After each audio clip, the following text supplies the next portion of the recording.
Welcome back to the Press Box. I'm Brody Heidemann, joined alongside Peyton Parker and Easton Leahy. And today we're going over this past weekend. A lot of things going on in the state of Nebraska all throughout college, whether it's Creighton, Nebraska, or UNO. We're covering it all today. And to kick us off, man, Huskers 0-2 in their past two games against Michigan and Minnesota.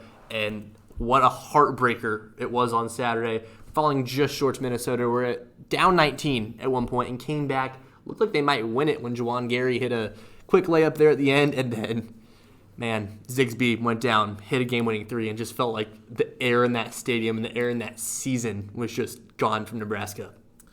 Yeah, they're now on the outside of the bubble looking in, so you really just got to hope that you win out and pray that some teams lose. And, like, for example, Ohio State, also bubble team in the Big Ten. That's their next game. That is a must-win if they want any chance at making the tournament. Yeah, now this Ohio State game, it will be, I believe, it'll be tonight when this is posted, March 4th. It's a huge game from this Nebraska team. On the road, though, they beat them once already, but it's gonna be a tough matchup. And then they play Iowa this weekend at home, which could be a big win for them. But it's again, both these wins, they need them. If they drop both of them, there's no chance. If they win one of them, it might not even be enough. They have to win probably both these games. And even then, I don't know if it's going to be enough. And again, last week, I think the game that nobody really wants to talk about because of how bad it was, Michigan-Nebraska. There's no words for it. Absolutely terrible. Like, honestly, 49-45. Nebraska, 27% from the field. And the Michigan wasn't much better, but both teams just not on their A game. And honestly, I don't know. That game, it felt like the air, again, it's kind of similar to the Minnesota game. The air was just like out of the team. And since that point, it's not good. So, but let's transition. Creighton. Big win over DePaul last week. Honestly, DePaul looked a lot better than I think a lot of people thought. And then Creighton able to close it out in a hot streak. But, man, Xavier, I don't know what happened. Yeah, I think it was all a conspiracy. I think Val Ackerman told the Blue Jays to lose and paid them off. I think she paid the refs off just so the Big East has a chance at having 5 teams in the tournament. Xavier, again, I think they're sitting right outside the bubble. They're very similar to Creighton. I think that's what? I think Xavier's a 10-loss team. Creighton is now a 9-loss team. So very similar teams. I don't know. No, they're not similar. They're not similar, Xavier but they're very has one quad one win. Similar records, but not similar. It's They have the making to be a tournament team. But again, just not a great weekend for Creighton, but they look ahead now, finish out the season. I think it's Butler, and who's the other team? They play Seton Hall It's tomorrow. Seton Hall. That's it. And then Big East tournament, which, fingers crossed they'll be going in as, I believe, the 2 seed? 2 seed. So, Madison Square Garden. Yeah, Madison Square Garden is a fun place, especially now that St. John's is the team they are. It's gonna be an interesting environment there at Madison Square Garden. And also, the other thing to look out for is this. I feel like the past 2 games they've had a lot of very streaky players. Whether it's Jemiah Neal, Steve Ashworth, or Kalkbrenner, one of them has not been playing their A game and kind of slacked off, and the other 2 have kind of been playing up. So it'll be interesting to see if Creighton can get all 3 of them going, what the team could look like. But I feel like currently it's just one of them takes a seat back so the other 2 can step up. I think if one of the 3 power forwards that could make shots, Mason Miller, True. Jackson McAndrew, Isaac Trout, they all haven't been on their best game in the past week or 2. If I know one of them can step up. I've watched them play basketball. So if one of them gets hot, it could look really up for this Creighton team. And they have a lot. Creighton has a lot to look forward to. This team, when they're hot, they are hot. Taking down teams like St. John's, one of the top teams in the country. They've played a lot of really good teams. I don't think a lot of people credit them for that. How good the Big East is this year and how good Creighton is. Not good, but how much they've come back from, especially at the point they were at to start the season.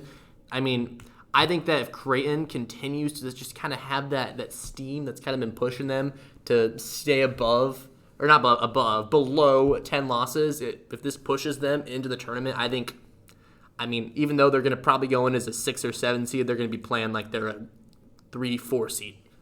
So, Next up, though, the other team, the team that I don't think a lot of people expected to be as good as they are, Omaha. We'll talk about Omaha basketball, and then we'll talk about Omaha hockey. But Omaha basketball, man, capturing the Summit League Summit League regular season title.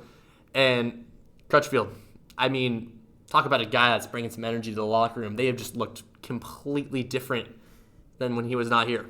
I mean, yeah, I don't know if anyone has really seen this. I think it's starting to come full circle now, getting featured on ESPN Sports Center. The beating the trash can tradition after a win, either on the road or at home, just putting someone's face on the trash can, usually the assistant coaches, and just going in there with a belt and just whacking it. It's gotten a lot of praise. It's gotten a lot of attention. They even had bring your own trash can night to Baxter Arena and fill it with popcorn. So I thought it was kind of cool. But yeah, Tony Osborne, all-time threes leader at Omaha, scored 22 in the 23-point win over Oral Roberts. Oral Roberts had that big run in 2022, I believe, in March Madness. Yes. Haven't really done much since. They've looked, poor in the Summit Very League. But different. yeah, congrats to the Omaha Mavericks on their first ever regular season title in history. Yeah, no, they've picked up some big wins these past few weeks.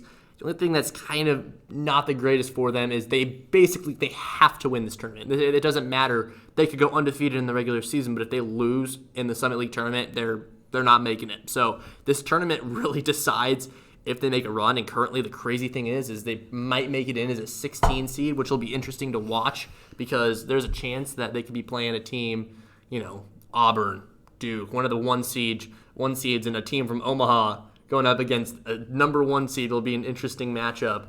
But I mean, hey, they got to make a run. They got to make a run in the Summit League. I think they can do it. They've beat almost every team in the Summit League. But I mean, yeah, they've never even made it to March Madness. They've never made it, deep into March. But yeah, just congrats to them. I mean, they're a great team, and if this is the team to go far and make a run, this is the team to do it. Let's transition on over to Omaha hockey, picking up one win. I believe it was a 2-game series against Arizona State. They split this Saturday and Friday versus Arizona State, who is ranked 12th, the newest team to the NCHC Conference, the Northern Collegiate Hockey Conference. It consists of teams mostly up north in Minnesota, states of Michigan and Minnesota and North Dakota even, and now Arizona State just joined the conference. But yeah, they split this weekend, picked up 2 points. That moves them into third place, which is huge. Obviously, anytime you can get home ice in this tough conference during the conference tournament, that's huge.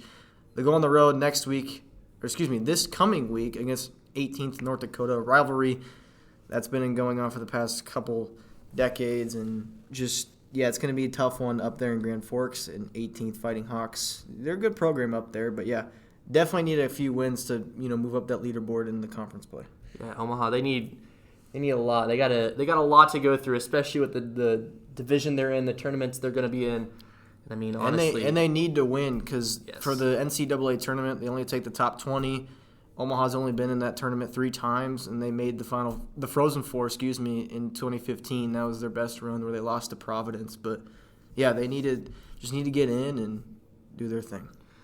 That has been the Nebraska Talk podcast, a podcast by the Wingspan. I've been Brody Heidemann, joined alongside Peyton Parker and Easton Leahy, and we will see you on Thursday when we go over bracketology. Who's in, who's out, who's making the big dance, and who will keep on dancing into March.